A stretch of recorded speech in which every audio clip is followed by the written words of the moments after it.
자, 쿨렁의 법칙으로 가봅시다. 2.2절 쿨렁의 법칙. 결국 쿨렁의 법칙이라는 것은 발산하는 내용일 수밖에 없는데, 발산이라는 것이 여기 광원이 있다고요. 그럼 광원에서부터 발산에 나와서 광속이라는 것이 발산에 나와서, 그러니까 광속이 발산에 나오고 그 광속을 이렇게 이게 몇 미터예요? 이거 몇 미터? 에? 이거 몇 미터예요? 1미터. 요거 몇 미터? 1미터. 에? 그럼 이게 1평방미터 제곱이죠. 요 단위 면적당 광속이 얼마나 이걸 관통하는가, 수직으로 관통하는가, 그게 광속 밀도예요. 그러면 전속 밀도 D라는 것도 역시 마찬가지로 저 전위로부터, 광원이 있다면 전원으로부터, 전원이란 말은 좀 이상하죠. 전하죠. 우리는 전하로부터 발산돼 나와서, 그러면 그렇게 발산해 나오는 것을 아까 광속이라고 그랬듯이 이번엔 전속이라고 부르는 거고, 전속이 단위 1평방미터당 얼마나 관통하는가를 보는 게 단위 면적당, 이런 의미로서 전속 밀도 이렇게 말하는 거예요. D라는 것이 그렇다고요. 그러니까 이렇게 되는 거하고 이렇게 되는 거하고 벌써 다르잖아요. 그래서 요것의 어떤 그 방향성을 가지고 있기 때문에 D라는 것으로 그렇게 이제 그 표현을 하는 겁니다. 그러니까 지금 다시 설명을 하면 첫 번째 전하라는 게 있어요. 이게 여기 말하는 광원하고 이제 같은 의미죠. 그 전하로부터 전속이 이제 뿜어져 나와요. 발산해 나와요. 그게 여기서 말하는 광속이에요. 그리고 그것을 단위 면적당 그랬을 때 전속 밀도라고 말하는 것인데, 여기서 말할 때는 이제 광속 밀도 이럴 거라고요.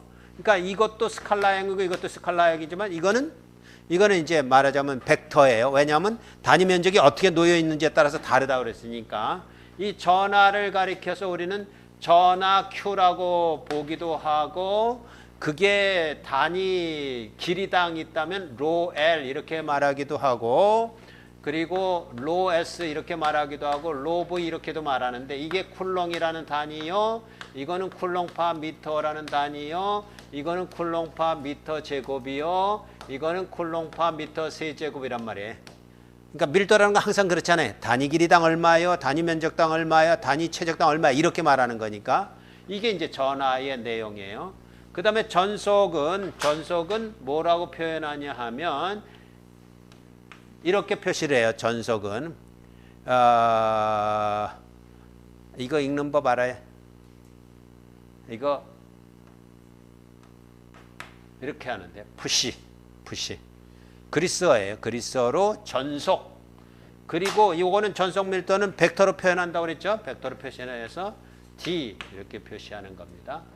그래서 현재 이렇게 나왔지만 실제적으로 우리가 다루는 것은 이것하고 관계해서 제일 먼저 정의하는 건 어떤 거냐면, 저기 나오는 대로 전기장의 세기를 먼저 정의합니다. 이것은 이제 전기장의 세기인데,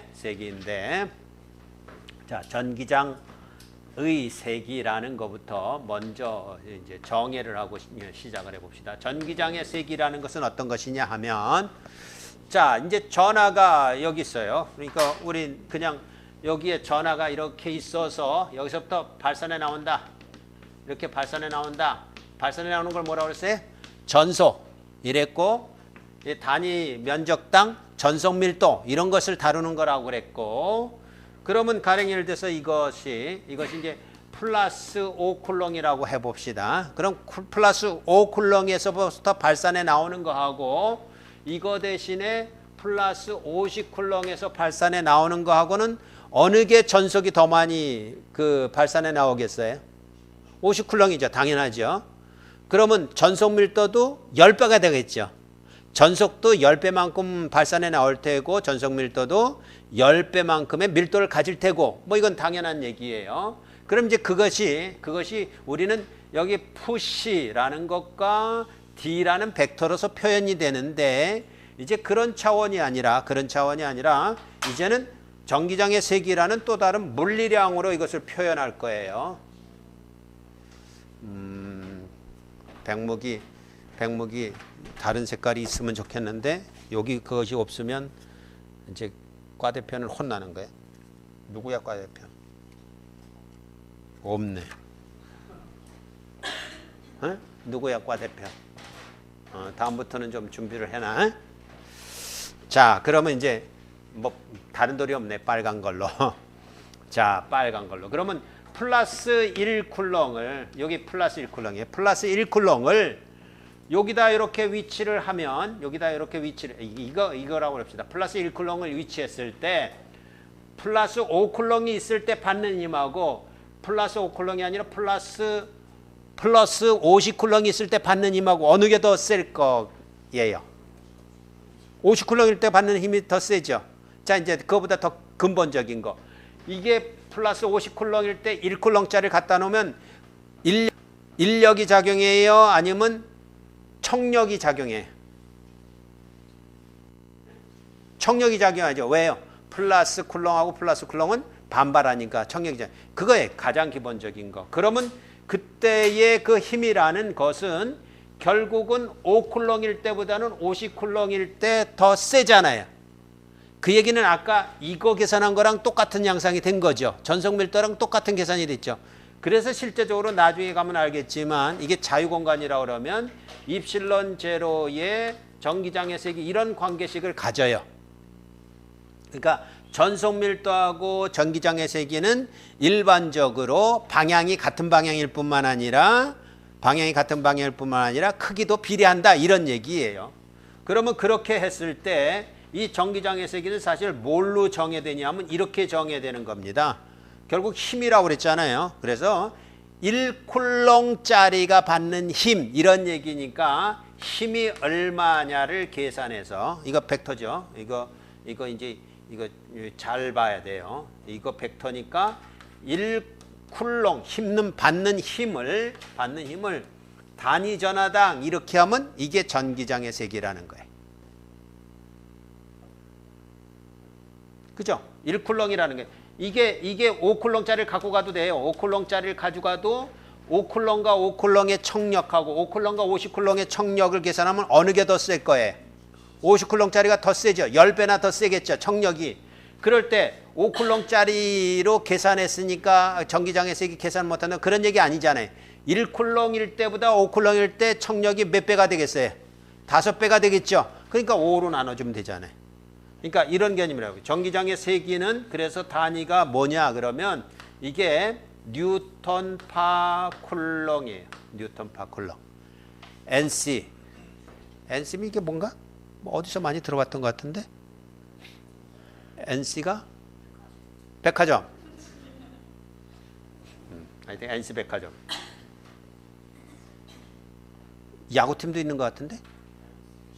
NC 다이노소스인가 뭐 하여튼 NC 그거 아니고 뉴턴 파 쿨롱이요. 뉴턴 파 쿨롱 이런 뜻이에요. 뉴턴 파 쿨롱. 근데 아까 우리 도표에서 봤듯이 이거가 나중에는 뭐라고 정해야 될 것이냐면 사실은 우린 힘이라는 개념보다는 포텐셜이라는 개념을 더 도입해서 사용하는 거잖아요. 전기장의 세계에서는. 그래서 이게 나중에는 마이너스 그레디언 V로서 정의가 돼요. 포텐셜을 이렇게 정의하는 겁니다. 마이너스 그레디언 V. 근데 그레디언에 대해서는 우리가 벡터를 이미 배웠잖아요. 그레디언이라고 말할 때 이 앞에 요 오퍼레이션은 공간 변화율인데 공간 변화율이라면 단위 길이당 얼마 이런 거잖아요. 그래서 단위가 뭐였었어요, 이게? 미터분의 1이었죠. 미터분의 1이라고 그러면 요게 볼트라는 것은 천하가 다 아는 사실이잖아요. 그럼 이 단위가 뭐예요? 볼트 파 미터가 된단 말이에요. 그래서 뉴턴 파 쿨롱이란 단위보다는 볼트 파 미터라는 단위를 사용해요. 이거 별로 기억 안 한단 말이에요. 그러나 정의할 때 시작은 뉴턴 파 쿨롱이란 정의를 갖고 있단 말이에요. 단위 전하당 받는 힘 그런 개념이에요. 전기장의 세기가. 그런데 나중에 가서는 그게 볼트 파 미터도 돼서 결국은 전기 위치 에너지의 경사도 이런 개념이 되기 때문에 볼트 파 미터가 더 친근하게 사용되는 것 뿐이지 정의되는 건 뉴턴/per 쿨롱으로 정의된다. 그럼 이제 전기장의 세기가 뭔지 알겠죠? 자, 이 전기장의 세기가 여기 있을 때보다 여기 1쿨롱짜리가 여기 있을 때보다 요렇게 가까이 가게 되면 가까이 1쿨롱을 갖다 놓으면 요것이 받는 힘보다 약화될 거예요? 강화될 거예요? 약화되겠죠. 왜요? 멀어졌으니까. 그럴 때 이 약화되는 그 반비례가 어떻게 약화되냐면 거리의 제곱에 반비례한다고요. 힘이라는 건 그래요. 힘이라는 거는 어디서 또 느끼냐 하면 나하고 보람이하고 잡아당기는 힘이 있다고요. 그죠? 질량이 있지. 몸무게가 제로는 아니지. 그렇지. 나도 질량이 있다고. 그러면 질량이 있는 물체 사이에는 만유인력이라는 게 작용하잖아요. 그 만유인력이 작용할 때 이 작용하는 것도 결국은 질량 곱하기 질량의 거리의 제곱에 반비례한단 말이에요. 그거나 똑같은 거예요. 여기도 거리에 반비례하는 그런 힘이 작용해요.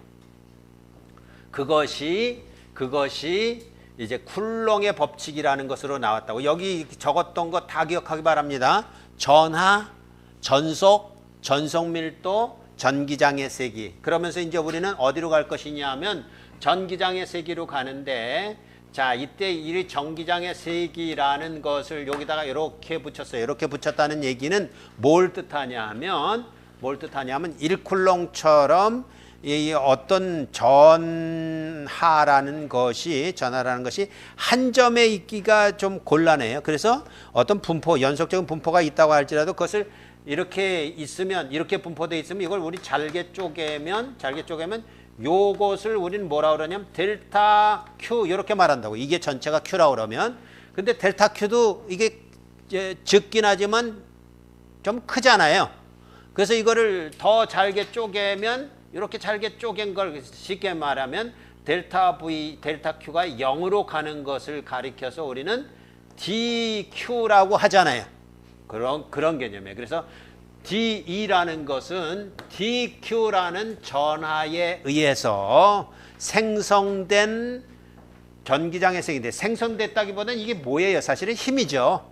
DQ가 여기 놓여 있음으로 해서, 여기 DQ가 놓여 있음으로 해서 1쿨롱짜리, 이번에도 전기장의 세기니까 그냥 1쿨롱이에요. 1쿨롱을 여기다 갖다 놨을 때, 플러스 1쿨롱을 갖다 놨을 때 요거에서부터 어떤 힘을 받느냐, 그걸 말하는 거예요.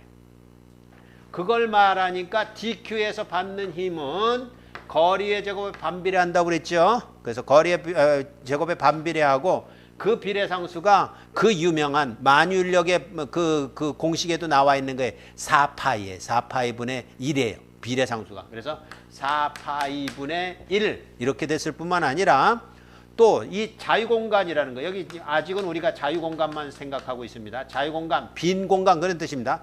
빈 공간의 그 특성을 나타내는 것이 입실론 제로라는 물체 상수예요. 이거는 값이 얼마냐면 8.854 곱하기 10의 마이너스 12 페로파미터예요. 이거 이제 물체 상수기 때문에 이런 거는 외워야 됩니다. 누구한테 물어보면 안 돼요. 8.854 곱하기 10의 마이너스 12승 페로파미터라는 일종의 우주 상수예요. 우주에 존재하는 물체들마다 가지고 있는 고유한 상수가 있는데, 그 고유 상수 이것에 반비례해요. 4파이 입실론 제로 R 제곱분의 DQ. 이거 그렇다면 이게 방향이 어떤 방향일까, 이런 얘기잖아요. 방향이 어떤 방향일까인데, 이 DQ가 0보다 클 수도 있고 이 DQ가 0보다 작을 수도 있습니다. 그건 상관없어요. 0보다 크다 그런다면, 0보다 크다 그러면 1쿨롱짜리는 어느 방향으로 힘이 작용한다고요? 청력이니까 이렇게 작용할 거고, 또 0보다 작다 그러면 인력이 작용할 거예요. 그러면 이렇게 작용할 거죠. 이걸 한 큐에 나타낼 수 있는 방법이 있습니까? 있죠. 어떻게 하는 거냐 하면, 그때는 요 점에서부터 요 점까지의 요 벡터를 R 벡터라고 이렇게 표시를 하고, 그것의 단위 벡터, 그것을 AR 벡터 이렇게 표시하면서 요걸 앞으로 뭐라고 부를 것이냐 하면 방향 벡터라고 부를 거예요. 방향 벡터가 결정이 되면 그걸 여기다가 이렇게 써주면 그렇게 써줬을 때 요거하고 같이 보는 겁니다. 요거하고 같이 봐서 이제 해석을 합니다. 뭐라고 해석하냐면 DQ가 0보다 크면 이거는 AR 방향이에요? 아니면 반대 방향이에요? AR 방향이죠. 그러면 무슨 힘이에요? 청력. 근데 DQ가 마이너스일 수도 있죠. 그럼 마이너스이면 이거는 AR 방향과 같은 방향이에요? 반대 방향이에요? 반대 방향이죠. 그럼 무슨 힘?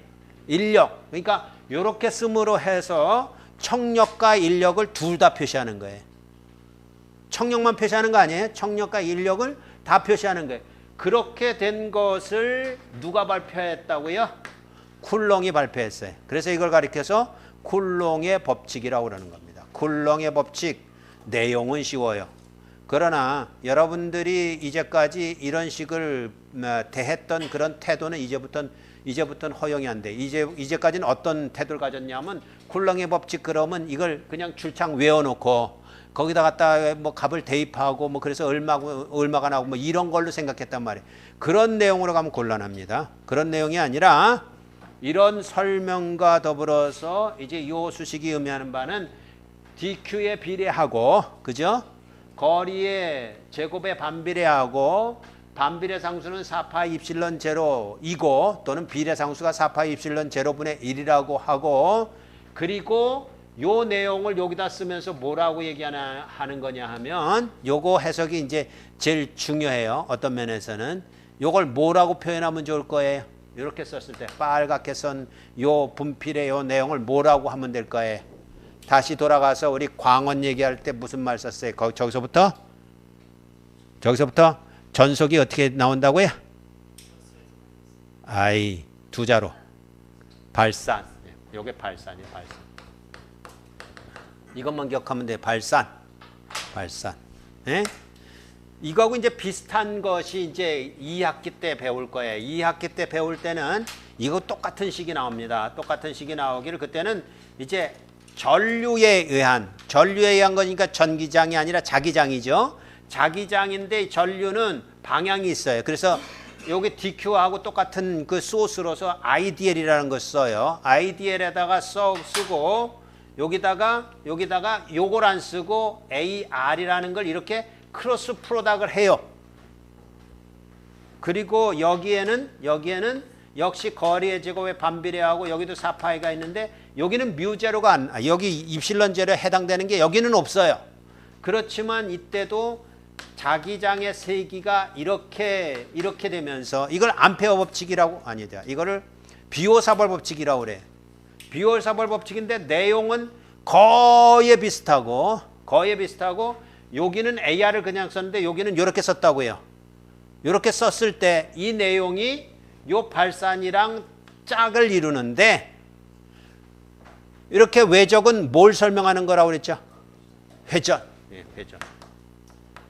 그러니까 요걸 항상 쌍으로 정리를 하라고요. 전기장은 발산, 자기장은 회전 이런 얘기예요. 전기장은 발산, 자기장은 회전. 전기장의 발산의 제일 법칙이 쿨롱의 법칙. 이거는 비오사바르 법칙 이렇게 말한단 말이에요. 어쨌든 그런 내용이 있는데 자, 그것을 여기다가 이렇게 썼어요. 이렇게. 뭐라고 썼냐면 이렇게 썼어요. 이 얘기는 뭐겠습니까? 여기 DQ가 있다고 그런다면 여기에서 받는 힘하고 여기에서 받는 힘하고 여기에서 받는 힘이 공간의 위치마다 다 다르지요. 그렇죠? 그걸 이렇게 표시한 거예요. 공간의 위치마다 다 달라요. R이라는 게 뭐예요? 위치 벡터잖아요. 공간의 위치마다 다른데 그게 어디 나타나 있습니까? 이건 고정돼 있어요. 이거는 이걸 표현할 때 여기다 이렇게 표현하게 돼요. 이렇게 해서 이렇게 프라임 해요. 프라임이 했다는 것은 소스가 놓여져 있다 그런 뜻이에요. 프라임이 의미하는 거는. 그런데 그렇다면 뭐예요? 뭐가 바뀌는 걸까요? 많이 바뀌어요. 요것도 바뀌어요. 요거 왜 바뀌냐면 여기 쓸 때는 요게 맞지만 요로 가면 1쿨롱이 1로 가면 요 AR이 어떻게 될까요? 요렇게 돼서 요거겠죠. 요거. 그러니까 요거 바뀌는 거고 그 다음에 요건 어때요? 요것도 바뀌어요. 아까는 여기서부터 여기까지가 아래예요. 근데 이제는 여기서부터 여기까지가 아래예요. 달라지죠. 그게 요거의 값에 의해서 달라지는 것이니까 그것에 의해서 이렇게 결정된다 이런 뜻입니다. 이해되겠어요? 그러니까 이것 없이 써도 좋지만 이걸 이렇게 씀으로 해서 공간의 함수다. 전기장의 세기는 공간의 함수다라는 거예요. 그래서 그 내용이 여기 나와 있습니다. 저기 DQ라는 것에다가 일부러 이렇게 한 것은 요거하고 똑같은 것인데 소스라는 걸 표시하는 겁니다. 소스가 있는데 소스에 비례하고 전기장의 세기 소스에 비례하고 R이라는 거리의 제곱에 반비례하고 비례상수는 4파 27론 제로분의 1이고 그리고 AR이라는 벡터를 쓰므로 해서 발산하는 형태로서 나타난다라는 거예요. 그리고 그 옆에다 쓴 식은 이제 이걸 또 이렇게 쓸 수가 있죠. 이때 우리는 R이라는 벡터를 썼다고요. 그래서 이 AR이라는 것은 항상 R이라는 벡터가 있는 거하고 방향은 같은 방향이지만 크기가 1이니까 이걸 뭘로 나눠준 거냐면 R로 나눠준 거지요. 그죠? 맞죠? 그렇게 쓴다면 이것은 뭐라고 되냐면 4파이 입실론 제로 R 3승분의 DQ 프라임의 R 벡터 이렇게 쓸 수도 있지만 이거 뭐 그렇게 그닥 환영할 만한 건 아니에요.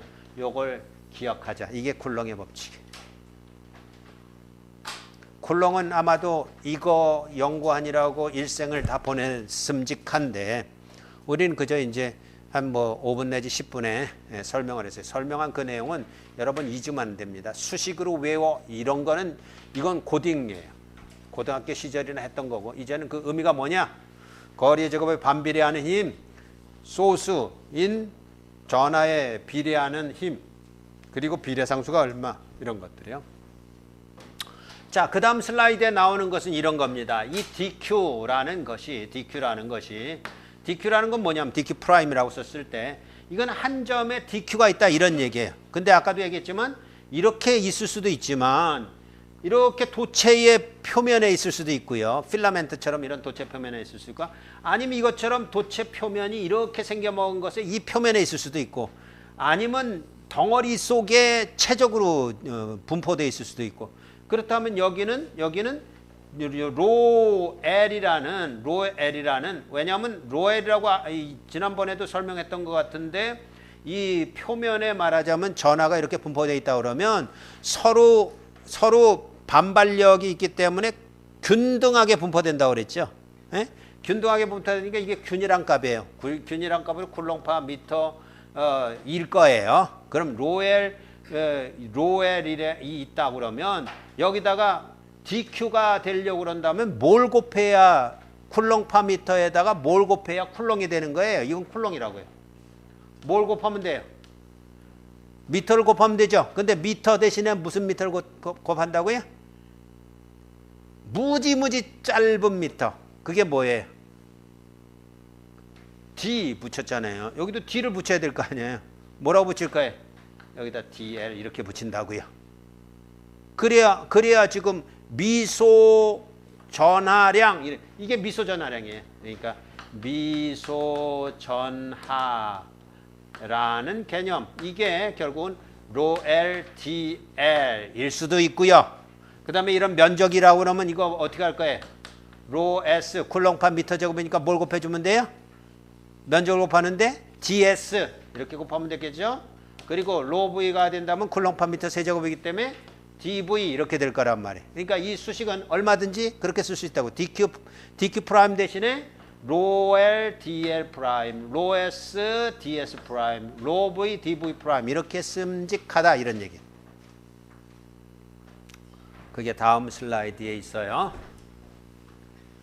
자, 여기서는 이제 뭘 지금 설명한 거냐면 여기에 DQ 프라임이 있다라는 것일 때 DE라는 것이 어떻게 표현되는가라는 것을 우리는 저기서 다르게 표현했습니다. 똑같은 원리로서 그렇게 한 겁니다. 그래서 DQ 프라임이라는 것이 저렇게 되기 때문에 그 수식은 얼마든지 되고 그 다음에 이것이 한 점에 있는 그 말하자면 이제 그 전기장의 세기라고 그런다면 로엘 DL 프라임이 여기서부터 여기까지다 이렇게 분포되어 있다. 그럼 뭐 어떻게 할 거예요?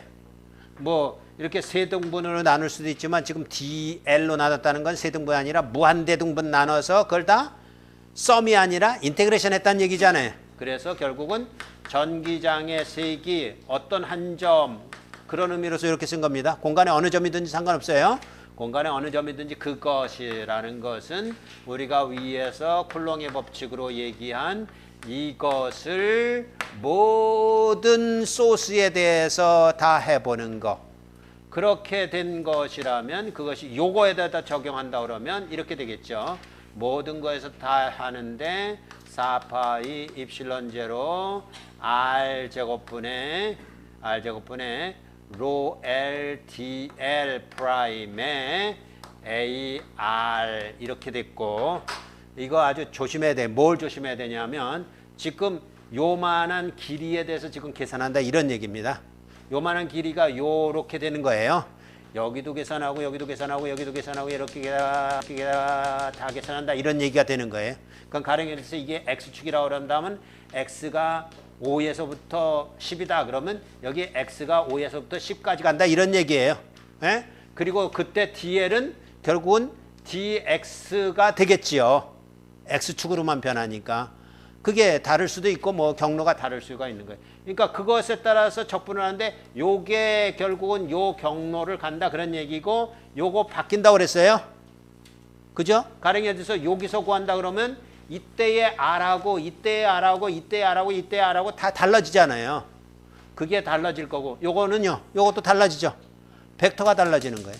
벡터도 달라지고 요것도 달라지고 그렇게 적분해 가는 것으로 전체 전기장의 세기는 결정이 된다. 당연한 얘기죠. 그죠?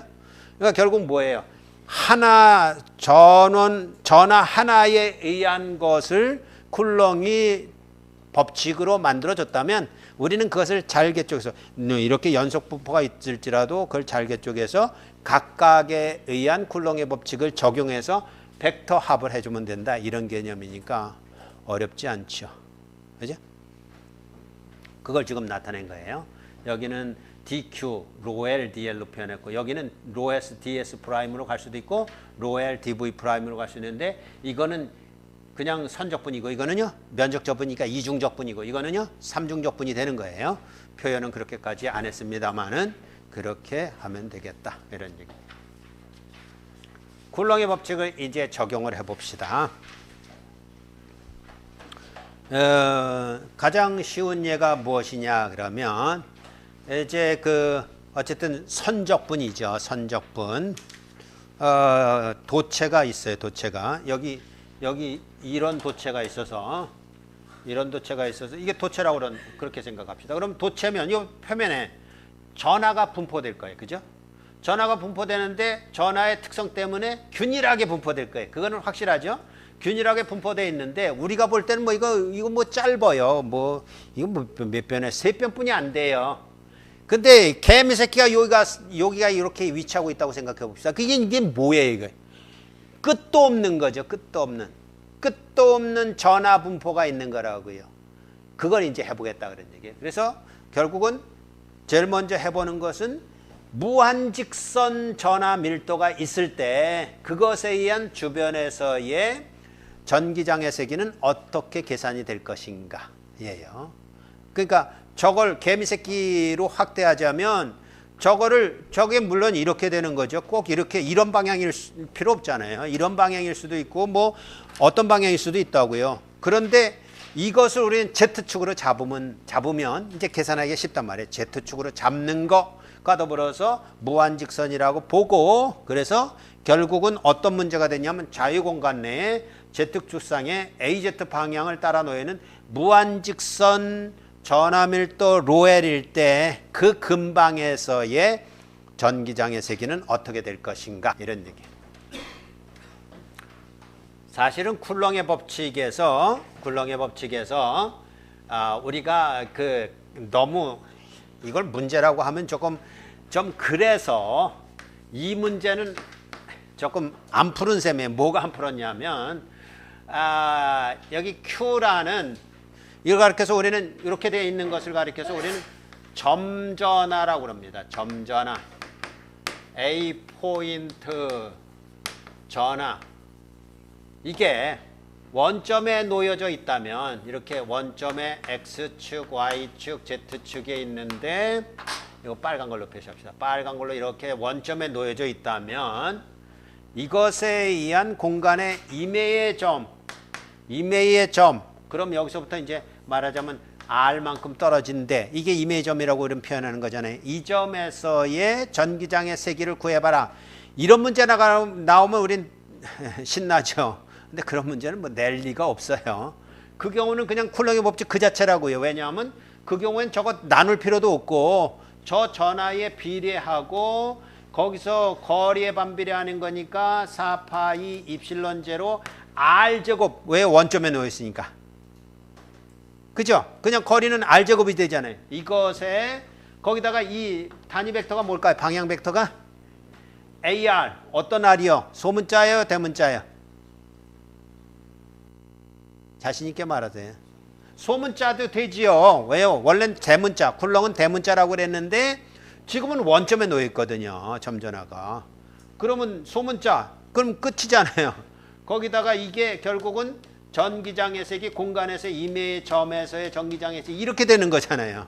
로엘로 균등한 그런 전하 밀도가 형성이 되어 있을 테고 우리는 적당하게 이렇게 Z축에다 갖다 놓는다는 얘기는 Z축을 이렇게 잡으면 된다는 얘기이고 X축, Y축 이렇게 잡으면 된다는 얘기이고 공간의 임의의 점이라고 할 수 있는데 사실 여기서 잡으나 여기서 잡으나 여기서 잡으나 여기서 잡으나 여기서 잡으나 똑같을 거예요. 왜냐하면 양쪽으로 다 무한대는 똑같은 거니까. 그래서 여기를 잡아요. 그래 되겠죠. 그래서 일부러 여기를 잡았어요. B점. 실제적으로는 이 경우엔 Z가 제로이지만 Z가 제로이든지 뭐 5이든지 마이너스 5이든지 상관이 없는 거예요. 그래서 로 BZ 공간의 임의의 점을 잡았다 이런 얘기예요. 물론 실제적으로는 P는 이게 P가 0이고 여기는 2분의 파이니까 2분의 파이지만 상관이 없는 거잖아요. 그죠? 상관이 없다라는 것은 사실은 어떤 의미냐 하면 여기에서의 전기장의 색이나 여기의 전기장의 색이나 방향은 달라질 수 있지만 크기는 뭐 영향을 안 받는다 그런 얘기예요. 하여튼 2분의 파이고 이걸 Z를 제로로 잡은 것은 사실입니다만은 공간의 임의의 점을 Y축상의 한 점으로 잡았다 이런 얘기예요. 그럼 Y축상의 한 점으로 잡았다 그러면 자 드디어 은희가 파란 백물 갖고 왔어요.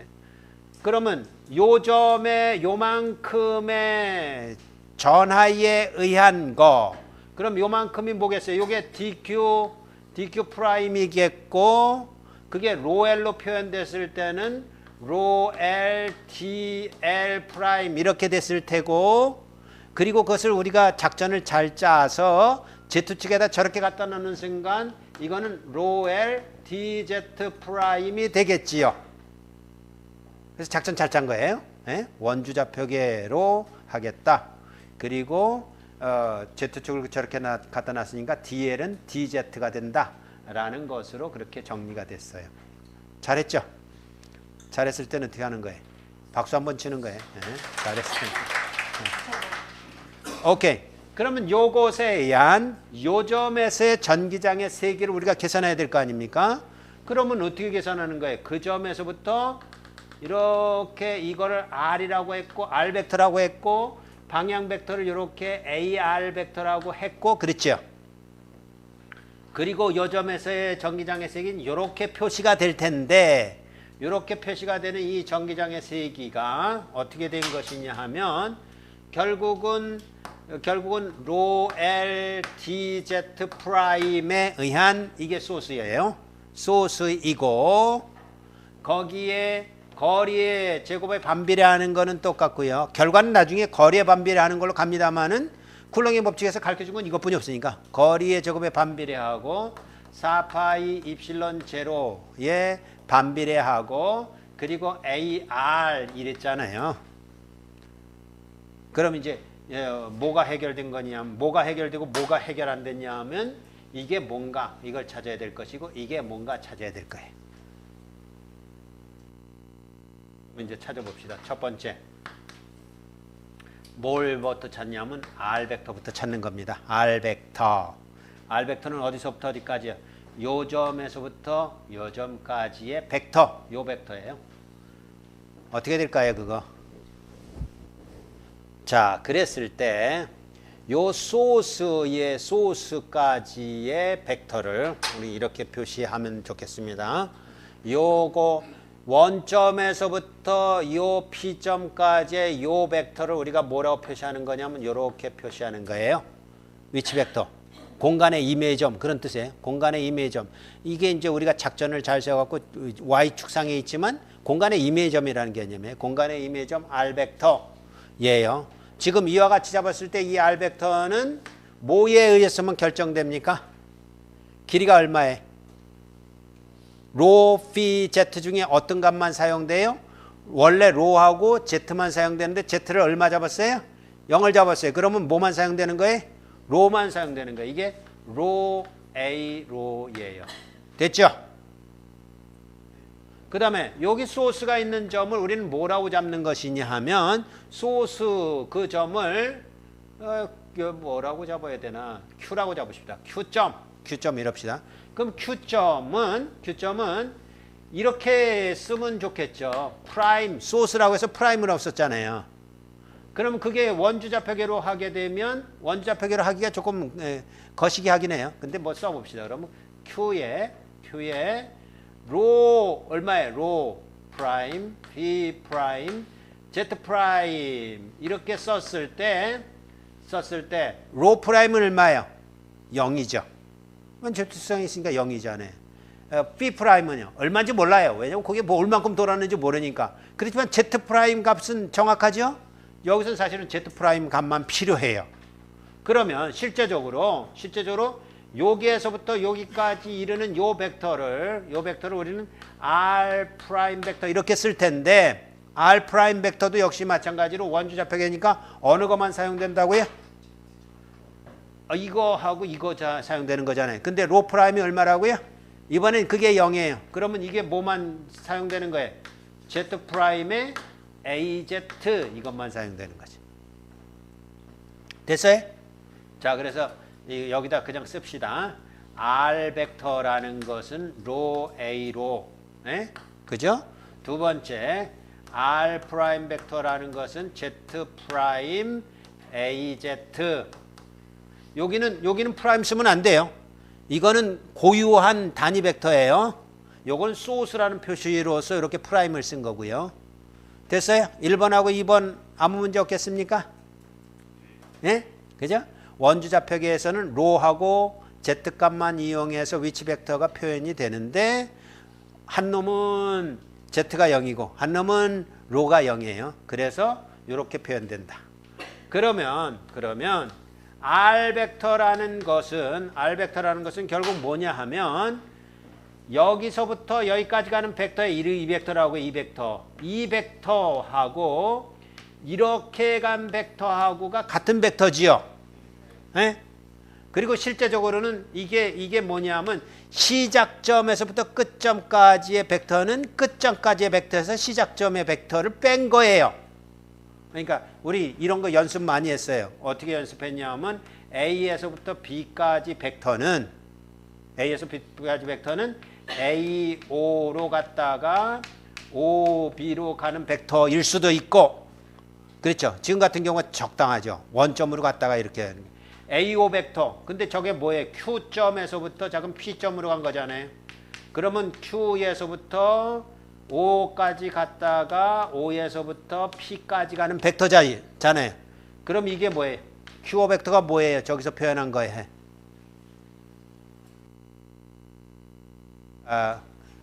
그냥 그렇게 말하면 섭하고요. 그 앞에다 뭘 붙여줘야 되는데.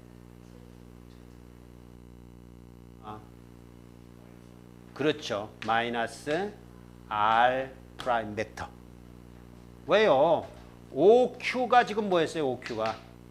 이게 R 프라임 벡터잖아요. 근데 OQ가 아니라 QO잖아요. 거꾸로 오잖아요. 이렇게. 아까 여기서부터 여기까지 벡터는 분명히 이거라고 그랬다고요. 근데 이렇게 왔잖아요. 그럼 반대 방향으로 왔으니까 마이너스 R 프라임 벡터. 그 다음에 요거는요. OP는 있는 그대로죠. 뭐예요? R 벡터.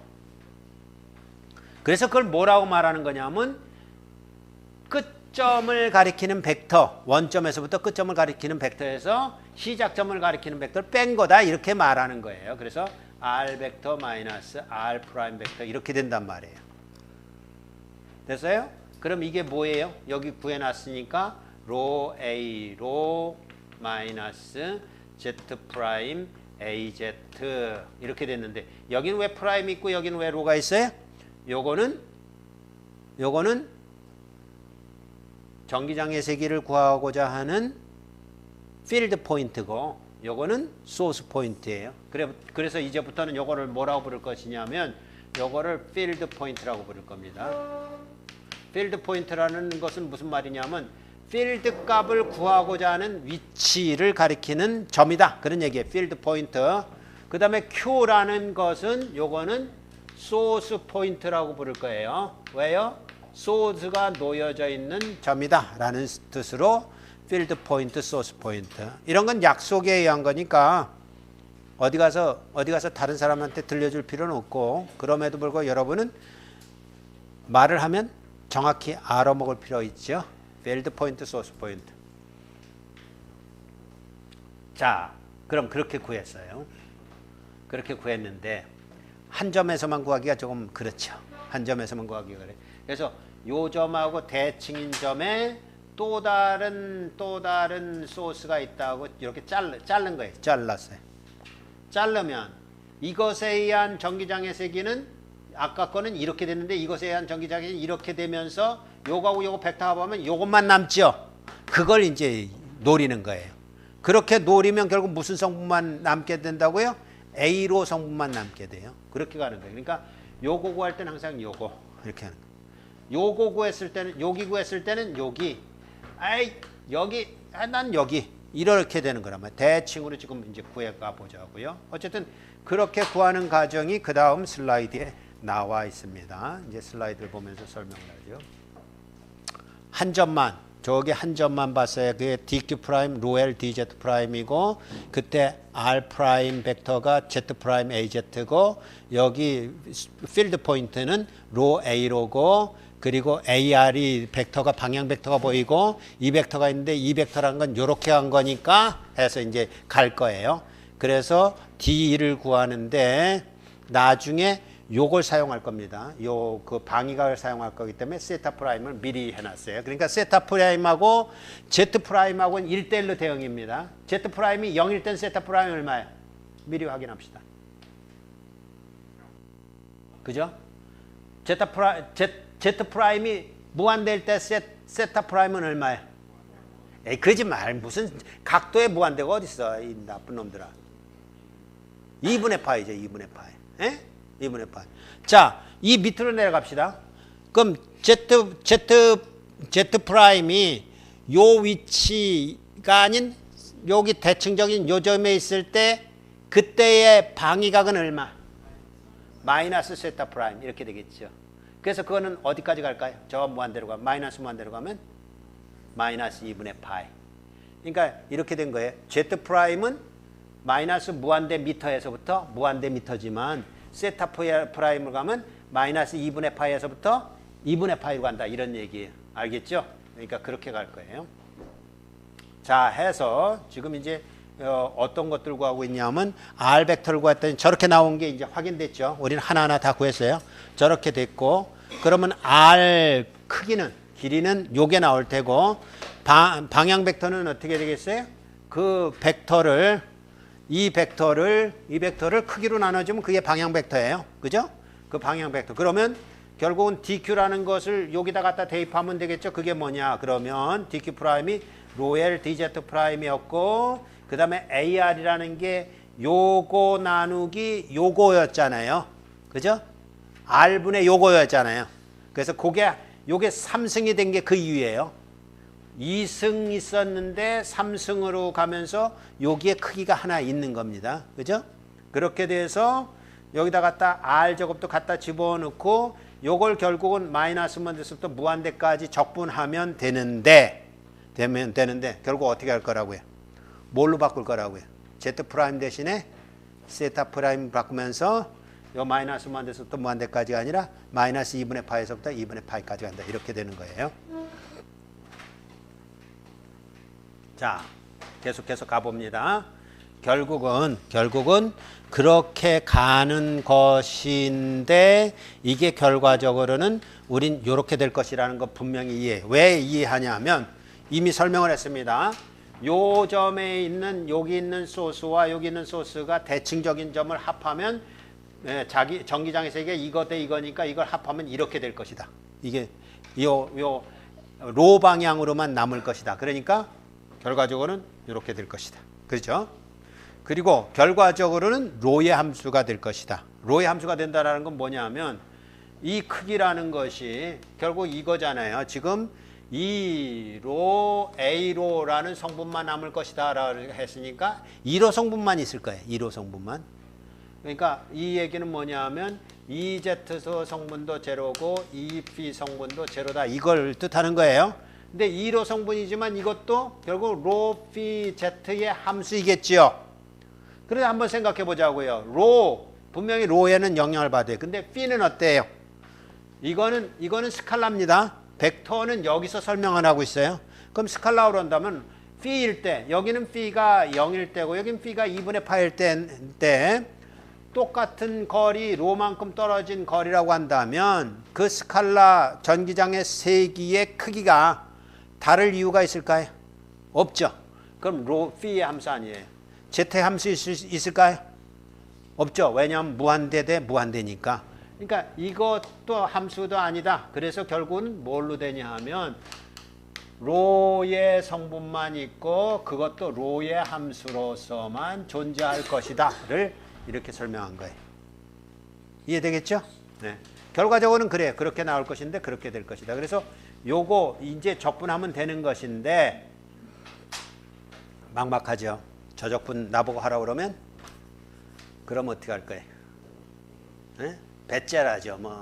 저건 나보고 어떻게 하라고 그래. 그러고 배째라인데 근데 해야만 해요. 그럼 어떻게 하느냐? 그래서 이제 변수 변환을 한다 이런 얘기예요. 변수 변환하기를 이걸 적분하는데 결국은 우리는 이렇게 놓은 거예요.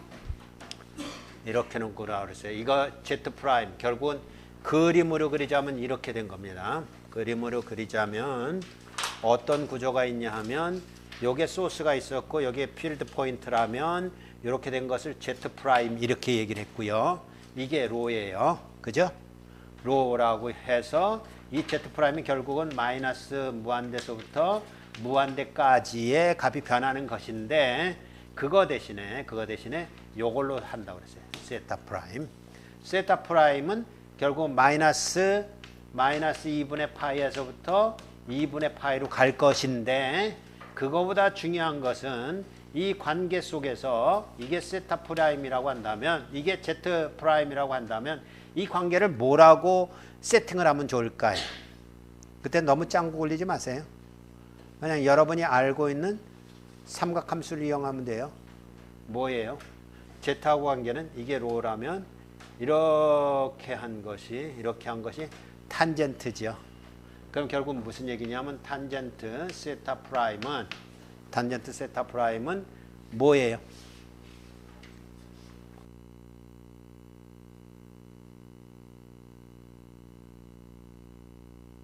이게 코사인이고 이게 사인이고 탄젠트는요 코사인분의 사인이에요. 그럼 뭐예요? 로분의 Z 프라임. 이건 여러분의 머릿속에 갖고 있는 겁니다. 그 머릿속에 갖고 있으면서 이제 그 변수 변환을 할 때 뭐라고 할 것이냐면 이렇게 하는 거죠. 이렇게 합시다 하고 굉장히 무슨 비법을 얘기하는 것처럼 이렇게 합시다. 자, 나를 따르세요. 어떻게 하면 좋으냐? 그러면 새로운 변수를 도입하는데 Z 프라임을 뭐라고 놓는다? 로 탄젠트 세타 프라임이라고 놓자 이러는 거예요. 그 뭐 별거 아니에요. 머릿속에 이걸 갖고 있으면서 이렇게 하자 이러는 거예요. 그렇게 말할 수 있는 사람이 이제 리더십을 갖춘 거예요. 결국은 야 이렇게만 따라오면 돼. 나를 따라와. 자 이거야. 자, 이거야. Z 프라임을 로 탄젠트 세타 프라임이라고 하자. 그럼 굉장한 철학이 있는 것 같지만 별거 아니에요. 그냥 그림 머릿속으로 가지고 있으면서 그런 관계니까 이렇게 놓으면 되겠다 이런. 그래서 결국 뭐가 된 거예요? Z 프라임에서부터 이렇게 넘긴 거죠. 세타 프라임으로 넘긴 거죠. 그래서 Z 프라임은 어디서부터 어디까지요? Z 프라임은 마이너스 무한대에서부터 무한대까지 적분하는 건데 세타 프라임으로 오면서는 뭐라고요? 마이너스 2분의 파이에서부터 2분의 파이까지 하는 거예요. 그러면서 이제 이 결과를 여기다가 이렇게 적는 겁니다. 변화가 요거 변하는 걸 요걸로 한 거예요. 로는요, 이건 고정되어 있는 겁니다. 지금 로 값은 고정되어 있는 거예요. 위치로서 고정되어 있는 거고, 그 다음에 이 Z 프라임은 왜 Z 프라임의 소스가 Z 수상에 놓여 있으니까 바뀌죠. 위치마다 다를 거 아니에요. 그렇게 되는 것이니까 변수는 요거하고 요거예요.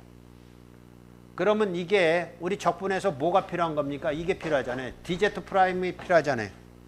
DZ 프라임을 뭘로 바꿔야 되는 건지 살펴봐야 되겠죠? 그래서 양변을 미분합니다.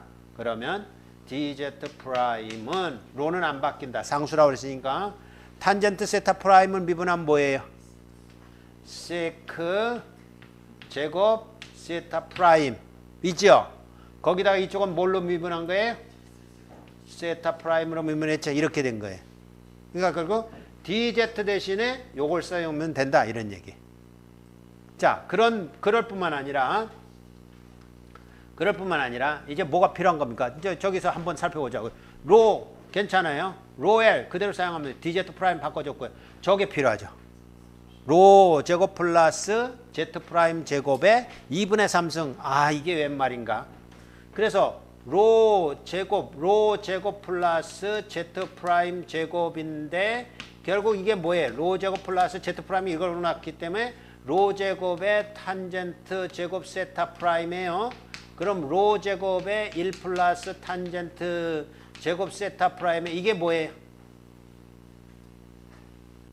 플러스 탄젠트 제곱 세타 프라임이요. 뭐 눈치 볼 거 뭐 있어요? 여기도 세크 이게 나왔으니까 세크 제곱 세타예요. 이거 기억하지 못한다. 이거 한번 여러분에게 얘기한 것 같은데 안 했어요? 했어요?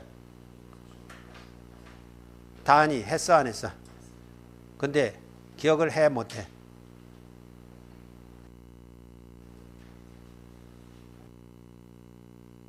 어떻게 한다고? 그래 신혼이니까 내가 봐줬어. 결국 이거라고 그랬죠. 다이아몬드 기억나요? 코사인 사인 더하기는 1 또 1 더하기 탄젠트 제곱은 세크 제곱 또 코탄젠트 제곱 플러스 1은 코세크 제곱. 이제 야구의 계절이 돌아올 건데 그럴 거예요 정말. 이렇게 해서 여기 이제 세 개의 그거 있잖아요. 이렇게 해서 여기 뭐가 있냐면 코사인 제곱 세타가 있고 여기 이제 세타 프라임 했으니까 세타 프라임 빼고요. 사인 제곱 세타 프라임 사인 제곱 그리고 요 반대편에 이게 뭐예요? 세크 제곱 세타 여기가 탄젠트 제곱 세타 여기가 코탄젠트 제곱 세타 여기 코세크 제곱 세타 이렇게 있어서 코사인 제곱 플러스 사인 제곱은 더하면 뭐가 된다? 1이 된다는 거 알잖아요. 그거의 다른 변형이에요. 변형으로 1 플러스 탄젠트 제곱 세타는 세크 제곱 세타 코탄젠트 제곱 세타 플러스 1은 여기 더하기죠. 이게 더하기가 세 번 있는 겁니다. 이렇게 세 번 있는 것에 요 부분 그러니까 이게 뭐라고요? 로 제곱 세크 제곱 세타 프라임. 그러면 그걸 갖다가 다 집어넣고 저기 있잖아요. 로 제곱 세크 제곱 세타 저기다 써놓고도 얘기하라고 했더니 못 얘기했어요. 그거는 아무리 신혼이지만 그거는 조금 아닌데 하여튼 한번 지나간 건 할 수 없고 납작불입이고 어쨌든 그걸 다 갖다 여기다 갖다 대입하면 이것뿐이 안 남아요. 이거 적분할 수 있겠죠? 이 적분하면 뭐예요? 사인이잖아요. 끝. 네, 끝. 그래서 결과적으로는 그 다음 장에 나오는 대로 이렇게 된단 말입니다. 결국 크기만 구하면 갖다 다 대입한 거예요. 요게 뭐예요? 요게 dz 프라임 대신에 갖다 집어넣은 거죠. 그 다음에 요게 2분의 3승짜리잖아요.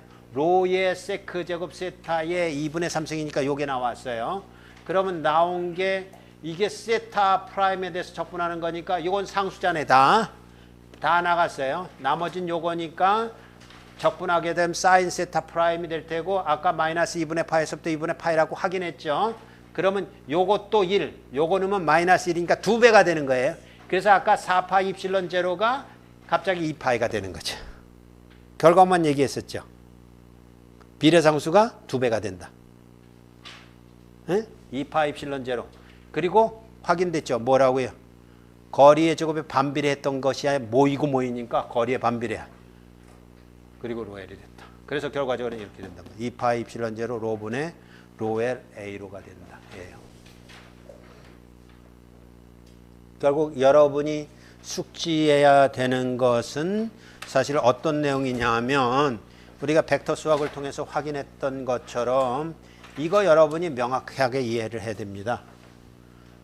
R, 소스 포인트에서부터 필드 포인트까지의 위치 벡터, 거리 벡터예요. 그 R, 그거 정확히 이해할 필요가 있고요. 그리고 그때 이게 필드 포인트고 이게 소스 포인트다. 그 관계와 그래서 거리는 이렇게 되고 방향 벡터는 이렇게 되는 거 그걸 갖다가 쿨렁의 법칙에다가 갖다가 적용한 것뿐이 없습니다. 그리고 나서 변수 변환한 것이 한 번 더 있고요. 그러니까 요 한 차례 여러분이 이해하는 것과 변수 변환하는 거 한 차례 이해하는 것을 통해서 결과는 이거는 여러분들이 미리 외우고 있어야 되는 겁니다. 이 결과는요. 쿨렁의 법칙을 이해한다면서 이거 모델 이유가 어디 있어요? 그거는 거리의 제곱의 반비례하고 이건 거리의 반비례하고 그걸로 끝이잖아요. 그리고 2배고. 예? 그러니까 그렇게 된 결과가 나오도록 중간에 매니플레이션을 해가면서 변수 변환을 해서 계산하는 거니까 이거 어려워하면 안 돼요. 원점에 점전화가 있을 때 그것의 전기장의 세기는 공간의 임의점에서의 전기장의 세기는 4파이 입실론 제로 R도 이렇게 갔죠. R 제곱분의 QAR 이랬는데 이제 무한직선일 때는 전기장의 세기를 구해봤더니 이게 2배가 됐어요. 2배 된 거 이해됩니까? 사인 세타 프라임을 마이너스 2분의 파이에서부터 2분의 파이까지 돼 2분의 파이도 1이고 마이너스 2분의 파이도 마이너스 1이니까 2배가 됐죠. 그래서 2배가 돼서 2파이 입실론 제로가 됐고 그리고 이건 로분의 1이 되면서 여기 로 L이 됐고 그리고 여기는 A 로가 됐고 그잖아요. 이렇게 됐다고 그런다면 원점에 놓인 이것에 의한 전속, 이제 우리는 전기장의 세기를 구했어요. 근데 전속 밀도, 전속이 어떻게 발산해 나가는가를 그려봐라 그러면 어떻게 그릴 거예요? 아, 여기는 아주 두껍게, 세게. 왜냐하면 가까운 데니까 이렇게, 여기는 두껍게, 그리고 여기는 얇게, 뭐 이렇게 그릴 거예요? 이렇게 그리기보단 그냥 이렇게 그린단 말이에요. 이렇게 그리면 알아먹는 거죠. 가까운 데 있는 놈은 두꺼운 거예요. 먼 데 있는 건 얇은 거예요. 이렇게 발산해 나간다 뻔하잖아요. 그거는 막대자석 근처에다가 쇳가루 이렇게 뿌려서 자석이 어떻게 형성되게 그거 묻는 거나 똑같은 거예요. 이걸 가리켜서 우리는 뭐라고 그러냐면 전기력선 이렇게 말하든지 아니면 전속선 이렇게 말해요. 전속선 이해됐죠? 광속선처럼 전속선 또는 전기력선 그 모양새가 뭐라고 얘기하면 좋을까? 이런 얘기. 그럼 이거 있을 때 뭐라고 얘기하면 되겠어요? 이거. 그 점전화로부터 온갖 방향으로 다 발산해 나간다. 그렇게 말하면 되잖아요. 그걸 방정식으로 표현하면 뭐가 되냐면 방정식으로 그걸 뭐라고 표현하면 되겠습니까? 3차원적으로 막 발산해 나간다. 이걸 뭐라고 표현하면 되겠어요? 결국 이거죠. 이렇게 된 방정식이 뭐냐? 이렇게 된 방정식이 뭐냐? 이거예요. 이게 뭐겠어요? y는 x 그러면 곤란하고요. ax 이러면 되죠. y는 x. 2차원이에요. 이거는 3차원적으로 한다면 z는 a, bx 그리고 x는 cy 뭐 이런 것들이 다 해당되겠죠. 그렇죠? 그럼 이거는요. 이건 어떻게 된 거예요? 이렇게 전하가 분포되어 있다면 여기서부터 전속선은 어떻게 발산한다고요? 이렇게 저기 가운데 있다 그러면 사방팔방으로 막 발산을 할 테지만 이거는 어떻게? 그게 전기력선이라고 표현되면 힘이 어떤 모양인가 그렇게 말하는 거고요. 전속선 그러면 전속이 어떻게 발산하는가 그거예요. 어떻게 발산할까요? 뻔하죠. 뭐 이렇게 되는 거지. 뭐 이렇게 되는 거죠. 그러니까 직각좌표계로 여기가 x축이고 이게 y축, 이게 z축 같이 쓴다 그러면 원주좌표계상에서 결국은 원점을 통해서 이렇게 나가는데 이때는 뭐예요? 이때는 z값은 전혀 상관을 안 하는 거죠. 이거 뭐라고 표현하면 되겠어요? 이것뿐이 없죠. 뭐 이것뿐이 없죠. y equal ax 뿐이 없죠. 근데 그것을 이제 구하는 방법이 있어요. 그것을 그 다음 장에서 보도록 합시다. 그걸 전기력선의 방정식, 전속선의 방정식이라고 하는데 전기장의 흐름, 곧 전기력선이라고 말하기도 하고요. 전속선의 방정식이라고 하는데 로엘이 이번에 이렇게 나오는 게 Z축으로 이렇게 나온다 그러면 이렇게 발산할 거 아니에요. 뻔하죠. 이렇게 발산해요. Z축으로는 방향을 못 틀어요. 그러니까 Z 이퀄 제로 평면에 평행하게만 이렇게 된다. 그러면 뭔지 아는데 저거 어떻게 구할 거냐 이런 얘기입니다. 그랬을 때 뭘 갖고 구하냐 하면 결국은 이렇게 구하는 거예요. 결국은 그 뭐라 그럴까 전기력선의 방정식이라는 것은 자 다시 이제 이런 문제로 생각합니다. 전기력선이 이렇게 된다면 쉬운데 가령 예를 들어서 전기력선이 이렇게 된다고 생각을 해봅시다.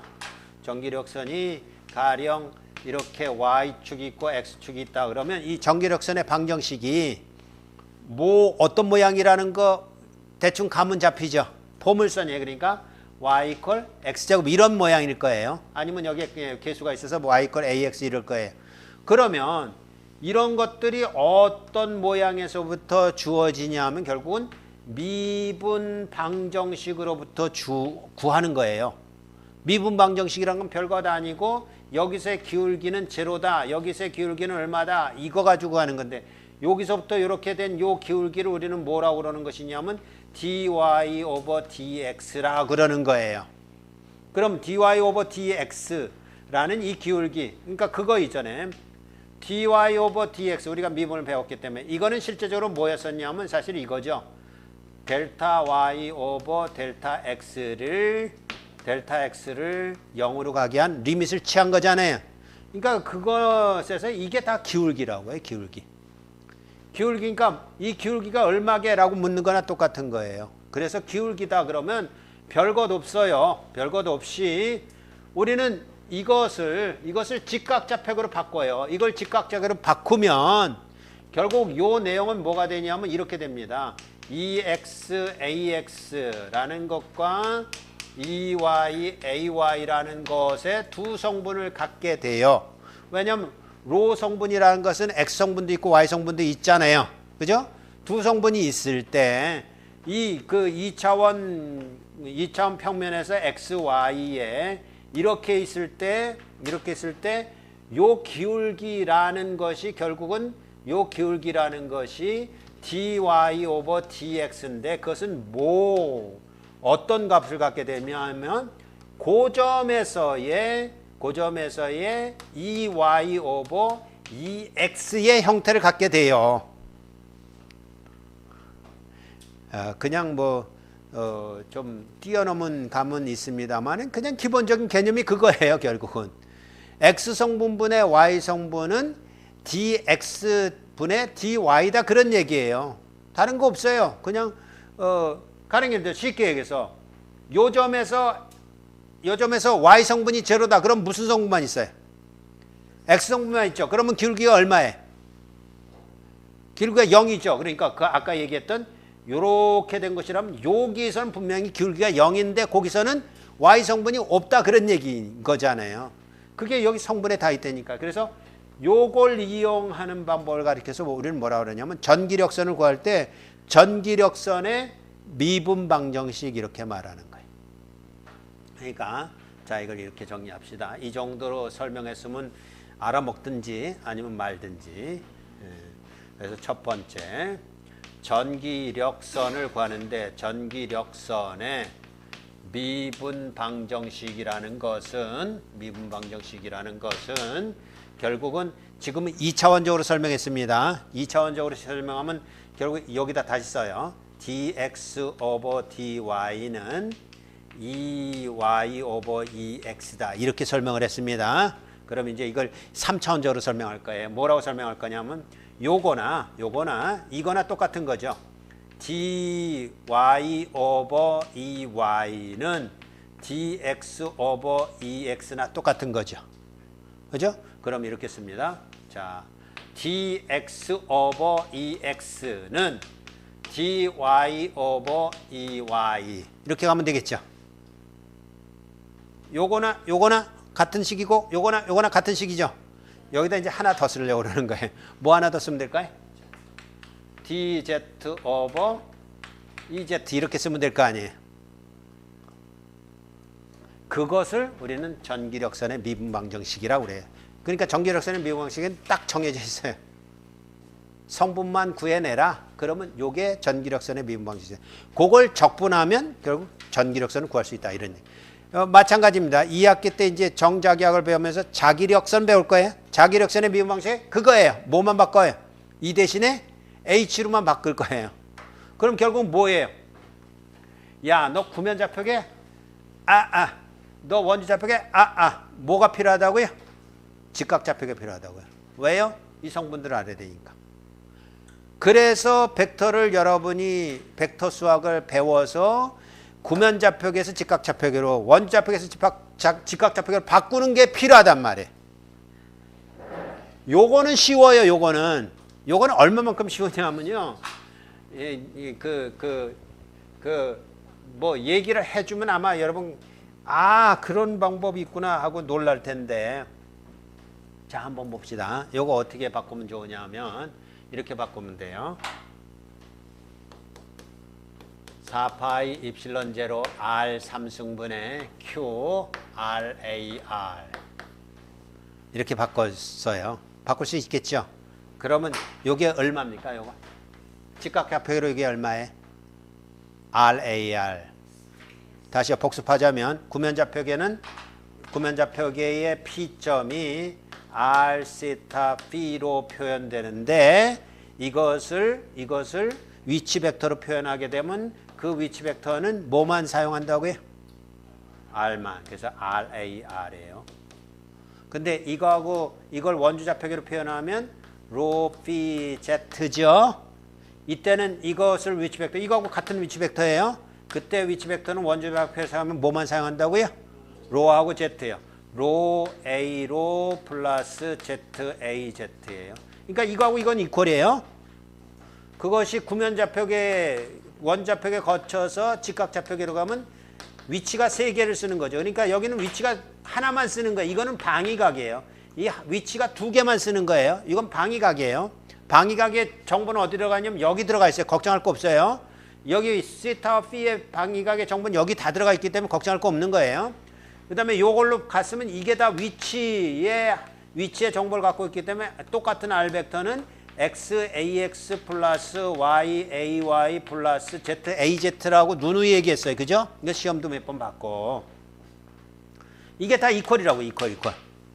그럼 이렇게 써놨으면 뭐예요? 직각좌표계로 바꾸는 거는 그건 눈 감고도 하는 거죠. 그죠? 눈 감고 어떻게 해요? 4파이 입실론 제로. 요것도 바꿔줘야 돼요. 좌표값도 바꿔줘야 돼요. 어떻게 해요? X제곱 플러스 Y제곱 플러스 Z제곱에 2분의 3승 이렇게 가면 되죠. R3승이니까. 그리고 Q에 이거 뭐라고 바꾼다고 이거? 이거 바꿀 때 바로 요거죠. 직각좌표계로 하면 x ax 플러스 y ay 플러스 z az 이렇게 바꿔주는 거죠. 그러면 아까 구했던 거 기억나요? x 성분, y 성분, z 성분이 뭐에 비례해요? 그잖아요. 이거. 그러면 이렇게 되는 거죠. dx 오버 x, dy 오버 y, dz 오버 z. 이건 그거예요. 1번부터 2번부터 먼저 해결하자면 dx 오버 x 이퀄 dy 오버 y. 왜 y만 썼냐 하면 나머지 거는 똑같으니까 생략이 될 거 아니에요. 이퀄에서. 그러면 이거 z분의 dz 이러면 이 미분 방정식에 이거 풀면 뭐가 나와요?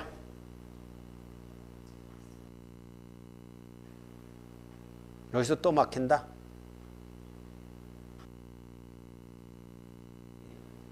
뭐야? dx 오버 x를 미분하면 뭐예요?